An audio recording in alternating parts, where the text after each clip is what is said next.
Inventory is a fairly complex topic, but the Playbook has exactly the right information you need to be dangerous and effective for our customers. The R&O inventory fields are located on the R&O Open Worksheet, so you can get there multiple ways. I'm going to click on the Open Order link to take me there for repair and overhaul.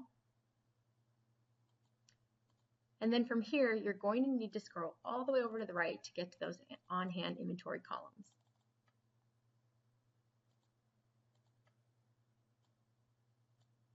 There are 4 columns related to the repair and overhaul inventory that we're going to review. All of the inventory columns show available inventory for the part on the repair order. It does not net out any of the inventory against existing orders. In other words, part XYZ may show 5 repaired in stock, but there might be 30 open repair orders with the same part. It's just something to be aware of. Now let's review the columns. The first column, called LRU Rotables Slow Moving Inventory, comes from a weekly data feed from the LRU Rotables team, which lists out slow-moving parts that they would like to get rid of. I consider this stock gimme stock because you don't necessarily need the permission of the LRU team to use the stock, but you do, however, need to check with the team to ensure that A, the stock really does exist on the shelf, and B, the shelf life has not expired. The second column, called the LRU Rotables Quantity on Hand, is all of the avionics exchange inventory.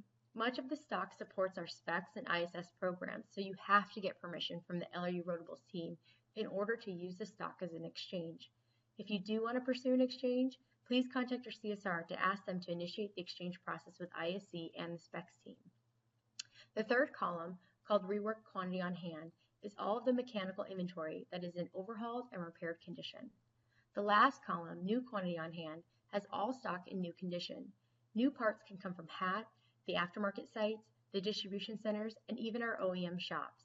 I consider this column an inventory pool of last resort, as you rarely offer the customer a brand new unit in exchange for the one that we're repairing in the shop. But there have certainly been instances where we have offered the customer a new part, so it is important to understand what your total inventory picture looks like. You should use the inventory columns in conjunction with the other data elements on your R&O Open Worksheet. For example, you can go and you can look at all of your past due orders, and then you can use the inventory columns to determine if there are any exchange opportunities to clear out those past due orders. Another way you can use it is by looking at where the order is in the process. There's a gate column here on the R&O Open Worksheet, and you can do the drop down, so perhaps anything that's in gate 2 waiting for parts, you can take a look at and see if there are any inventory opportunities available to use to either use as an end outline exchange or to propose to the site to use as perhaps a unit that we can harvest the parts from.